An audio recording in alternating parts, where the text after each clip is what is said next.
Всем привет! В этом видео будет немного личной истории, немного рассуждений и поиск ответа на тот вопрос, который я задала в теме, потому что однозначно на него ответить, конечно же, никто не сможет, только вы сами. Просто хочу рассказать, как у меня этот процесс происходил, какие у меня размышления на эту тему, и, возможно, это поможет и вам принять решение. Потому что, в принципе, мы все, ну вот мое поколение и около меня, то есть там плюс 10 лет, минус 50 лет, мы выросли в такой как бы атмосфере. Ты заканчиваешь школу, и ты должен определиться, чем ты будешь заниматься всю оставшуюся жизнь. Ты должен на это отучиться, ты должен пойти работать, и вот работать до конца жизни на той профессии, которую ты определил там в 15-16 лет. То есть, в принципе, я и вы, я думаю, росли в той атмосфере, что вот ты должен выбрать одно направление и вот идти в нем, развиваться, иначе ты не будешь специалистом, иначе, ну, как бы, если ты будешь рассеиваться, если ты будешь скакать с места на место, то ничего хорошего не будет. Это будет значить только, что ты ненадежный человек, что ты не профессионал и так далее. Постепенно этот фокус начал смещаться с того, что одно направление на всю жизнь, это, в принципе, хорошо, на то, что одно направление вам нужно выбрать для того, чтобы стать по-настоящему профессионалом в своем деле, потому что если вы будете распыляться, если вы будете несколько направлений развивать, то это плохо, вы будете, ну вы, короче, не станете специалистом ни в одном направлении, это тоже как бы плохо. То есть весь коучинг, вся такая продуктивность последних там 15 лет, она вот направлена на то, чтобы сузить нас и упорно идти в одном направлении, что вот все ваши действия должны быть подчинены основной цели, к которой вы идете, вы каждый день должны в это все вкладывать. То есть есть прям такие книги и по планированию, и по самоорганизации, что вот вы должны выбрать одну важную цель и идти к ней. Вот, как бы, то есть у вас должно быть одно направление, куда вы должны направляться, и вот упорно идти к ней. Но здесь есть небольшая проблема, потому что мы, в принципе, люди такие изменчивые. Нам что-то нравится, потом что-то не нравится. Появляются какие-то новые идеи, новые направления и так далее. Нам все хочется попробовать, нам все это интересно. Я тоже в какой-то момент стала перед выбором, что я хочу еще чем-то заниматься. Вроде бы я вложила в основное направление уже там 4 года своей жизни, я там училась, я пыталась работать, как-то это все превращать в практику. В общем, какой-то был такой сложный процесс обретения новой профессии, нового направления, развития себя в новом направлении. И как бы в какой-то момент я поняла, что мне этого недостаточно, я хочу еще. Ну, не то чтобы еще, а вспомнить о том, что я делала до этого. Мне хотелось это вернуть, но не в полном объеме. Я такая думаю, ну как же, ну я же вроде бы вот вложила большой объем своих знаний, своего времени там, в канал, в обучение, в развитие. Как я это все брошу, если я буду распыляться, это же плохо. И когда, кстати, я отказывалась, ну как не отказывалась, я прекратила свою профессиональную деятельность в том направлении, на которое я изначально училась, у меня тоже были очень большие проблемы. Я думала, что ну я же отучилась, я же потратила на это 4 года своей жизни, как я могу от этого отказаться? Я там отработала 7 лет и разочаровалась в этой, не в профессии, а в индустрии, в которой я работала, и как бы я из-за этого ушла. Ну, там было много причин. И у меня тоже был такой, вот как же так, я же вложила в столько всего, а я вот беру и бросаю это все дело. Но меня тогда спасло, что я тогда была в процессе получения другого образования. Думаю, ну ладно, вот сейчас получу это образование и начну вот работать психологом. Я тогда психологическое образование получала. Но постепенно я понимала, что классическим психологом я не буду, мне нужно что-то другое. И опять у меня вот этот вот выбор был, что ну как же так? Нужно же одно направление выбрать и вот идти туда, не оборачиваясь, не распыляясь. Ну, то есть сомнения были постоянно. То есть сейчас как-то это немножко смягчается, потому что, в принципе, все мы становимся такими многостаночниками, потому что за счет развития технологий нам даже на своем месте там, профессиональном приходится какие-то дополнительные навыки, знания узнавать, потому что профессии как бы становятся такими многокомпонентными. То есть любая профессия сейчас расширяется, дополняется, там даже классические блогеры, если взять, то ты должен быть не только профессионалом в каком-то деле, оратором, ты должен монтировать, ты должен уметь все это продвигать, все это там описывать, искать материалы и так далее. В общем, ты в себе заключаешь, ну, любой блогер заключает очень большой набор профессий, и это уже невозможно уместить в одно направление. И как раз-таки вот эта мысль о том, что все мы сейчас стали такими разносторонними, все мы имеем много побочных навыков, даже если мы там в одном направлении работаем, это все мне дало понять о том, что нет никаких ограничений, мы можем развиваться где угодно, мы можем развивать несколько направлений, если это все правильно организовать, если это будет органично лично для вас, если вам все это интересно, если это вам доставляет удовольствие, то почему бы и нет? Здесь я, кстати, еще вспомнила о том, что в прошлом, в принципе, люди были очень сильно многостаночными. Сколько случаев, когда человек там был, не знаю, военным и писателем, который был философом и, не знаю, парикмахером, еще что-то. Знаменитый Леонардо да Винчи, который вообще везде и всюду был. Вот. То есть ранее тоже как-то не было такой сегрегации направлений. Человек мог заниматься к чему у него душа лежит, что ему хочется, пописал какие-нибудь философские трактаты, тут же пошел, не знаю, на операцию, что-нибудь сделал, еще что-то. Я что-то почему-то в этом свете вспомнила о том, что раньше парикмахеры занимались зубами, то есть они вырывали зубы, лечили зубы. Я не знаю, почему именно парикмахер и дантист было совмещено, но было такое время, да. Они тоже были многостаночниками, поэтому, в принципе, это нормальная ситуация. Просто была какая-то такая определенная политика, что, ну вот, что ты должен определить свое будущее и идти как бы только в одном направлении.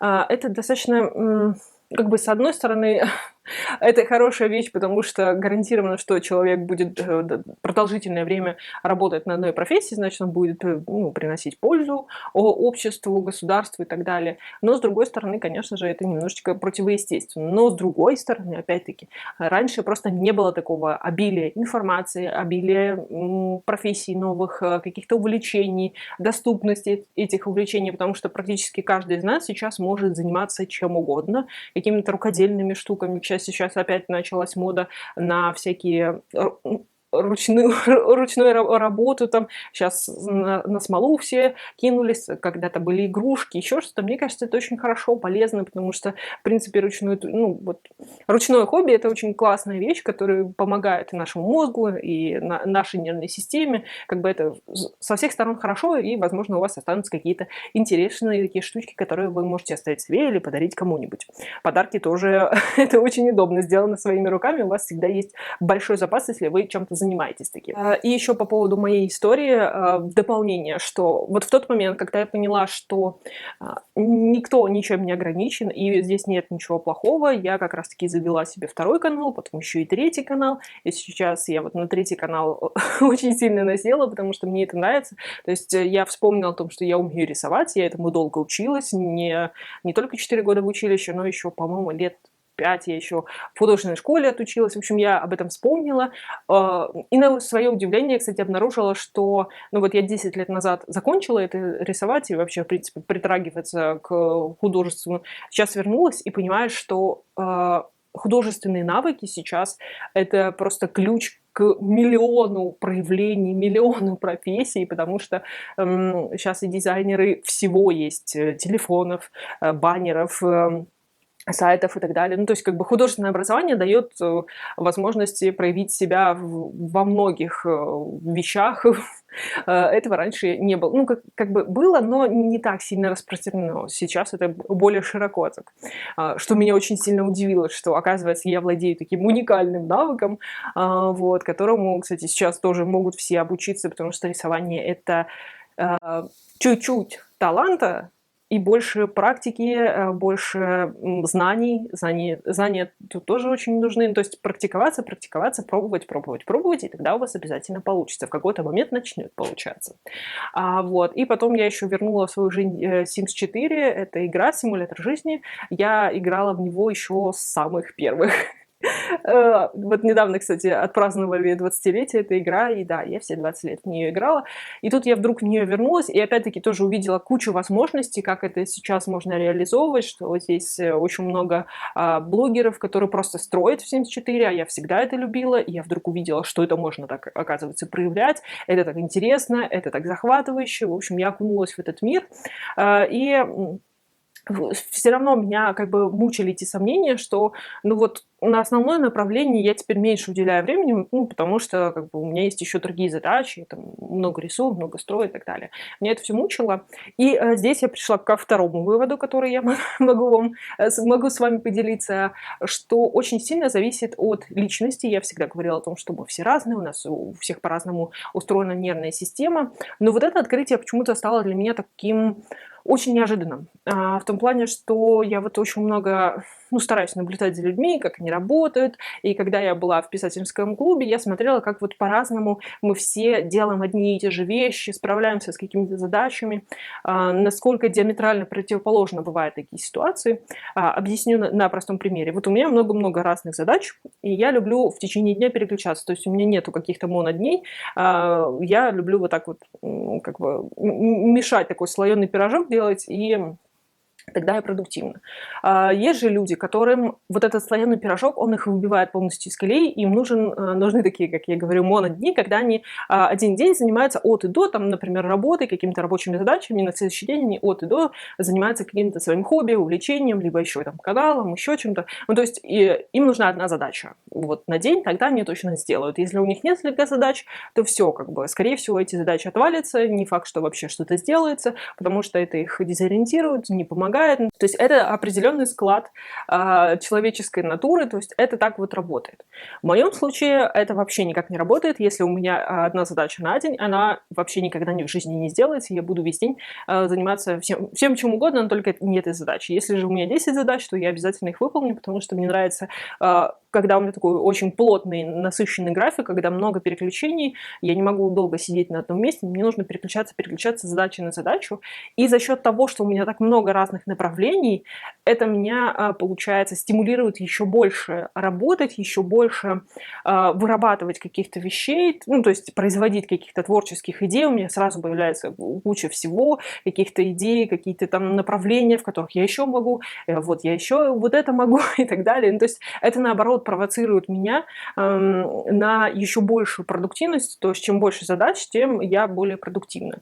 И я понимаю, что эти два типа, они не взаимоисключают, то есть они вот либо так, либо так. Ну, то есть я думаю, конечно, есть какая-то серединка, но в любом случае всегда нужно подстраиваться под свое, ну, под свое ощущение, как вам лучше. И как раз-таки вот для таких людей, как я, несколько направлений — это прям то, что нужно, это прям то, что доктор прописал, потому что я заметила, как только у меня каникулы на учебе, то есть у меня выпадает такой большой кусок моей жизни, там 20 часов рабочих в неделю, все, я пропадаю, у меня разваливается весь график, не знаю. Такое ощущение, что это такой клей, который держит меня и мое расписание. Но вот я заметила, что 2 недели, когда у меня там перерыв, я немножко такая хаотичная, немножечко выпадающая из реальности, что-то я забываю постоянно и так далее. Но как только начинается учеба, все, как бы все по струночке, я все успеваю и даже больше. Подводя итоги, могу сказать о том, что да, нас воспитывали в том, что, ну, в той атмосфере, что нужно одно направление, но это совершенно не так. Современный мир у нас устроен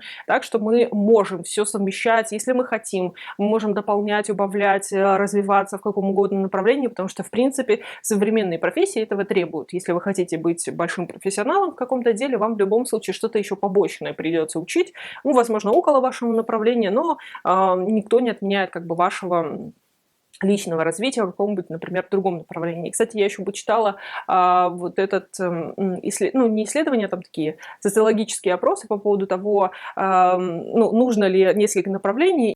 И социологи заметили, что такие люди, у которых много направлений, во-первых, их сейчас очень много, они занимают топовые позиции. Тот же самый Илон Маск, он владеет очень много, очень разными направлениями. В общем, такие люди принимают более интересные, креативные и неожиданные решения, потому что их знания лежат в разных плоскостях, и они могут находить неожиданные связи, неожиданные какие-то решения принимать и так далее. В общем, это помогает продвигать науку, продвигать искусство и так далее. В общем, такие люди очень нужны. А также такие люди более гибкие, потому что если вот вы в одном направлении идете всю жизнь, то потом перестроиться, если внезапно что-то произошло, очень сложно, потому что ваша психика и ваш мозг уже не сильно гибкие. А если вы там поучились, что-то добавили, в этом направлении что-то попробовали смолу позаливать, ну, то есть и учились постоянно чему-то новому, какими-то ответвлениями, какими-то хобби и так далее, то вы уже как бы пластичны, вы уже в этом мире меняющемся, и вам не будет вообще никакой сложности поменять там свою профессию, свое направление, если вот так сложится, что, например, ну, там что-то закроется, что-то уйдет, или просто вы разочаруетесь в той профессии, в которой вы находитесь. И последнее, что если вы действительно хотите вот в нескольких направлениях развиваться, попробуйте. То есть, возможно, ваша психика такая же, как и моя, что вам нужно очень много такой разномастной какой-то деятельности, которую вы можете ну, как бы перекладывать весь свой день, и тогда вы будете продуктивны, потому что если вот вы такие же, как и я, вы себя ограничиваете, то ваша продуктивность уменьшается. И я еще пришла к выводу, к своему личному выводу, что я вот все думала, может быть, если бы я все это бросила, я только занималась одним, то, возможно, я достигла бы большего. Но все-таки при моем типе нервной системы я прекрасно понимаю, что если бы я выбрала одно направление, то я бы не достигла ничего. Да, возможно, мои достижения во всех направлениях, в которых я сейчас развиваюсь, они не прекрасны, не замечательны настолько, вот знаете, в стратосферу улетели. Да, возможно, они достаточно посредственны, но это мои личные достижения. Я их достигла, и если бы было одно какое-то направление, то, скорее всего, я бы вообще там ничего не достигла. Так что смотрите на себя, смотрите вокруг, не ограничивайте себя, пробуйте. Всегда нужно попробовать. То есть вот эти вот метания, гадания и потом сожаление о том, что вы чего-то не попробовали, это еще хуже. Лучше попробовать и бросить в какой-то момент, но вы как бы для себя поставите галочку. Я попробовал, мне не понравилось. Пошел искать что-то интереснее. Все, мои хорошие, надеюсь, вам понравилось такое странное, неструктурированное видео от меня. Подписывайтесь, ставьте лайк. До следующих видео. Пока-пока.